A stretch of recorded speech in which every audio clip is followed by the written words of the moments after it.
del 11.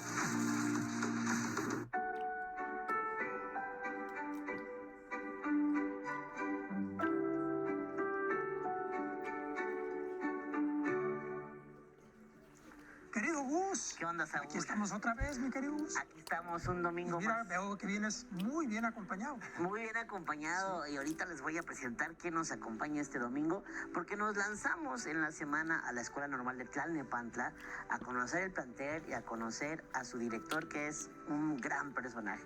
Pero bueno, ¿por qué no vamos a ver este pequeño reportaje y para que sepan de qué se trata?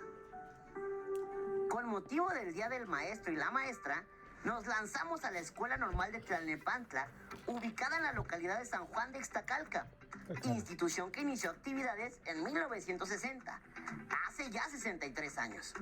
En este plantel, inmerso en un ambiente cálido y apapachador, se han formado un gran número de docentes de educación preescolar, primaria y secundaria, especializados en diversas asignaturas. Se trata de una institución donde de manera sigilosa y permanente se van delineando a las y los profesionistas que tienen en sus manos parte de la educación y el futuro del país. Día con día, clase tras clase, un ciclo escolar tras otro, formando nuevos docentes. El trabajo nunca termina, y tampoco el ánimo y la pasión del alumnado por aprender, y más tarde compartir esos aprendizajes. Desde el 2021, la Escuela Normal de Tlalnepantla es dirigida por el Dr. Rodolfo Cruz Vargas, quien vive con una discapacidad motriz. Su experiencia personal sobre la falta de accesibilidad en los planteles educativos lo ha motivado a desarrollar la estructura necesaria para garantizar la movilidad de todos los estudiantes en la institución que dirige. Durante el recorrido, tuvimos el gusto de encontrarnos a Maya Gisela Guardado Hernández, alumna del sexto semestre de la licenciatura en Enseñanza y Aprendizaje de la Química en secundaria, a quienes ya les habíamos presentado en la sección de Metas, Pasiones y Retos de Jen Mulini. Conversamos con ella unos minutos. ¿Cómo estás, Maya? Muy bien, Gus, muy feliz de tenerte aquí, muchas gracias. Qué gusto estar aquí contigo. Cuéntanos un poquito cómo ha sido tu experiencia en el plantel, cómo fue el proceso a lo mejor de la accesibilidad, de cuando entraste a cómo está en este momento. Platícanos. Pues la verdad mi experiencia ha sido muy grata. Aquí yo me siento como pez en el agua porque la escuela presenta pues gran accesibilidad y en general mi ingreso, afortunadamente en el año que yo ingresé también ingresó el doctor Rodolfo Cruz Vargas, quien también al ser una persona con discapacidad pues él tenía la empatía suficiente para lograr transformar la escuela y darle la accesibilidad que necesitaba. ¿Qué le dirías tú pues, a otras personas con discapacidad que están estudiando, que tienen el deseo, a lo mejor les da miedo iniciar su preparación profesional, ¿no? Hace ratito atrás de cámaras tú me dijiste, es que ya empecé tarde. No, y esto es importante porque ¿a qué le llamas tarde? Y también es importante de hablar del rezago educativo de quienes vivimos con discapacidad. O sea, no es la misma realidad. ¿Qué le dirías tú a otras personas, pues, estudiantes o que tienen la espinita o que les interesa pero no se animan? Sí, de hecho yo, más que empezar tarde, tuve un proceso de cambio de escuela porque estaba en otra licenciatura, en otra escuela, pero lamentablemente allá pues no existían las condiciones y por mucho que yo intenté como aferrarme a esa escuela, no, o sea, era muy difícil, incluso llegó a un punto que me afectaba ya emocionalmente porque pues yo intentaba, ¿no? Y seguir estudiando en mi proceso y también lo arquitectónico, un poco la comunidad estudiantil, un poco el transporte porque era en el Estado de México, en algún punto dije eso ya no funciona para mí, entonces creo que también es buscar otras opciones pues para continuar con los estudios. No siempre es sencillo y no, a lo mejor no todos tienen una red de apoyo como en mi caso mi familia, ¿no? Que siempre está ahí, pero afortunadamente yo lo he visto que también pues estoy preparándome para ser maestra, que la educación pues está viviendo un cambio, es un cambio lento pero se está viviendo y a lo mejor el hecho de tener actores, personas con discapacidad en las escuelas está generando también en la población un cambio de conciencia, un cambio de empatía y que eso pues de alguna manera lo tenemos que generar en la actualidad, ¿no? A lo mejor estando como actores en las instituciones y que las instituciones se den cuenta que nosotros también pues somos importantes y que tenemos la misma capacidad de realizar cualquier actividad. Pues muchísimas gracias, estamos celebrando el Día del Profesor, el Día del Maestro, de la Maestra, y bueno, Maya es una futura maestra, ya casi, muchas felicidades. Gracias. Y gracias y qué bueno verte por acá. Muchas gracias, Luz. Un gusto. Y para ahondar en detalles sobre la necesidad de una educación inclusiva, nos acompaña en el estudio el doctor Rodolfo Cruz Vargas, quien fue amputado a la edad de 26 años debido a una operación de rodilla. Antes de la intervención quirúrgica, Rodolfo practicó varios deportes, como el box, básquetbol y el fútbol americano. Luego de la amputación, formó parte de la Asociación Deportiva de la UNAM para personas con discapacidad en la división de powerlifting. El doctor Cruz estudió 2 licenciaturas en Sociología y Pedagogía. Es maestro en Comunicación y Tecnologías Educativas y en Ciencias de la Educación. Además, es doctor en Educación y cuenta con un postdoctorado en Investigación Educativa. Desde hace más de 2 años, dirige la Escuela Normal del Tlalnepantla. Doctor Rodolfo Cruz Vargas, bienvenido al foro de 80 millones.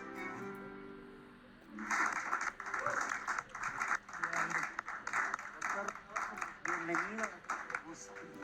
Qué gusto, y les agradezco infinitamente hacerme objeto de tal honor. Muchas gracias. No, al contrario, pues debíamos invitarlo porque es un gran ejemplo de cómo la inclusión puede ocurrir en todos los niveles y evidentemente pues en este festejo del Día del Maestro y de la Maestra es bien necesario tener a personas como usted aquí porque se necesita, ¿no?, hacerlo visible. Y queremos preguntarle por qué es tan importante que nuestro país tenga un enfoque inclusivo en la educación.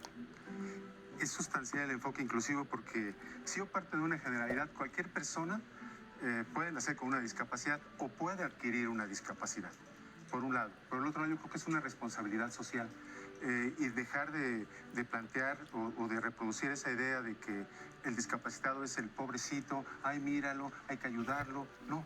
Los discapacitados tenemos todas las capacidades y todo el potencial para poder destacar, al igual que cualquier persona de pie. Así denominamos a las personas no discapacitadas, o sea, por llamarlo de alguna manera. Entonces, la educación con un carácter inclusivo creo que debe ser una exigencia y un derecho que todos deberíamos de tener. Además de que la educación en términos generales pues es el parteaguas o aquello que va a hacer que las sociedades crezcan, sean mejores sociedades, más libres y en todos los sentidos pues mejores países y mejores personas. Completamente de acuerdo. Completamente de acuerdo, doctor. De veras que tú eres la persona más consecuente que he conocido con el lema de la normal. Educar es redimir. Sí. Educar es redimir. Así es. ¿Qué concepto tan amplio, tan importante, tan universal? Sí, ese es el lema del normalismo. Sí. Te quiero preguntar, las posiciones de dirección se ganan, como tú te has ganado a pulso la dirección de la normal. ¿Por qué es vital que las personas con discapacidad también ocupen los espacios directivos, al igual que tú? Porque es importante que la población en términos generales vea que somos personas al igual que todos. La diferencia es que a algunos nos falta una pierna, algunos 2, algunos no las pueden mover o algunos pueden tener una discapacidad visual, o sea, la discapacidad que sea. Pero eso no nos hace personas de segunda categoría. Claro. Tenemos todo el potencial para poder destacar al igual que cualquier otra persona. Y el programa que ustedes tienen, yo creo que es un pilar sustancial para que la población de nuestro país y de cualquier otra parte del mundo, si pueden ellos también acceder a este programa, se den cuenta que las personas con discapacidad también podemos ser personas exitosas y también podemos aportar muchísimas cosas a nuestra sociedad, a nuestro país. A mí me gustaría preguntarte, Rodolfo, sobre este trabajo de la educación después de la pandemia. En la pandemia hubo cambios de paradigmas. Las personas con discapacidad sufrieron, ¿no?, mucho más estos avatares y bueno, en el caso tuyo que estás frente a una institución, de tus colegas, ¿qué tanto se habló de ello? ¿Qué tanto herramientas como Zoom, que ya eran utilizadas a nivel de doctorado, de posgrado, ¿no?, porque podías conectarte para hacer reuniones con profesores en distintos países, pero no había bajado a la educación básica? Ahora lo es, y esto abre muchas posibilidades, pero también reduce muchas otras, ¿no? Sí. Es el punto que planteas, es algo que me interesa a mí mucho, porque una de mis áreas de interés o de ejercicio profesional tiene que ver con el uso de las tecnologías enfocadas a la educación. En ese sentido, bueno, efectivamente, lo dijiste muy bien, las tecnologías han existido desde hace mucho tiempo. Y las últimas tecnologías o las nuevas tecnologías a partir del boom del Internet y todo esto han estado ahí presentes, pero no siempre han sido usadas. La pandemia nos llevó a un uso obligado, a un aprendizaje obligado. En algún momento, en algún curso que llegaba a tener por ahí, los maestros se preocupaban mucho, me decían, ay, es que es muy difícil, es que no sé hacerlo, y es que aquello. Y el clásico ejercicio que yo hacía con ellos era decirles, muy bien, a ver, ¿alguien me ayuda a crear un grupo de Facebook? Yo. ¿Alguien me ayuda a un grupo de WhatsApp? Porque van más mensajes. Yo. Y así. Y cuando se daban cuenta les decía, ¿y cómo aprendiste a crear esos grupos? Porque tuviste un interés, ¿no? Había un interés, el que haya sido. Bueno, hay que buscar el interés en la educación y hay que aplicarlo. La respuesta más concreta, no se utilizaban de la forma en que actualmente se han incrementado su uso, pero sí se utilizaban. En la pandemia yo defiendo que fueron los mismos docentes quienes lograron en un momento determinado sacar la educación adelante. ¿Por qué?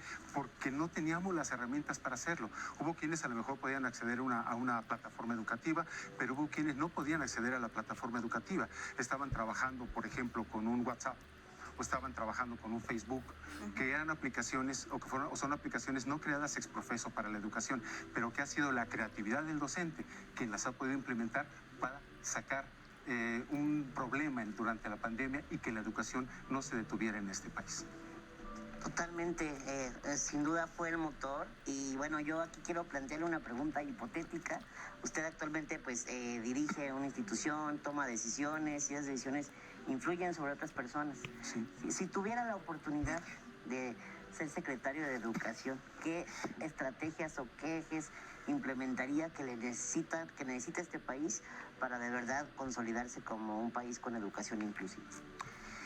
Son muchas, voy a tratar de mencionar al menos algunas. De entrada yo creo que mucho tiene que ver también con el presupuesto. Las escuelas carecemos mucho de eso. Yo quisiera pensar que no debieran existir escuelas por clases sociales o escuelas para aquellos que pueden acceder a una y otra.